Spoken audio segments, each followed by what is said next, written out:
संग्रामपूर तालुक्यातील सोंडे येथे आज दिनांक 17 मे 2026 रोजी बौद्ध विवाह विधी संस्कार सोहळ्याचे आयोजन करण्यात आले होते।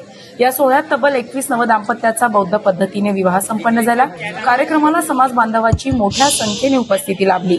या प्रसंगी भारतीय बौद्ध महासभा बुलढाणा उत्तर विभागाचे जिल्हा संस्कार सचिव बौद्धाचार्य मिलिंद एन वानखडे यांचा सप्रेम सत्कार करण्यात आला।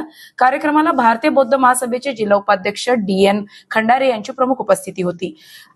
यावेळी कैलास भाऊ मारोडे, भाऊराव गवांदे जिल्हा संघटक तथा संग्रामपूर तालुका प्रभारी, रविभाऊ पहुरकर माजी शहराध्यक्ष भारतीय बौद्ध महासभा, राहुल भाऊ शिरसोले सामाजिक कार्यकर्ते, संजय भाऊ इंगळे माजी उपसभापती कृषी उत्पन्न बाजार समिती संचालक, ॲडव्होकेट गवई साहेब, ॲडव्होकेट नितीन गवांदे, दादाराव धनगर सामाजिक कार्यकर्ते, साहेबराव भगत माजी तालुकाध्यक्ष भारतीय बौद्ध महासभा तसेच भारतभाऊ इंगळे यांच्या हस्ते तथागत गौतम बुद्ध यांची प्रतिमा भेट देण्यात आली।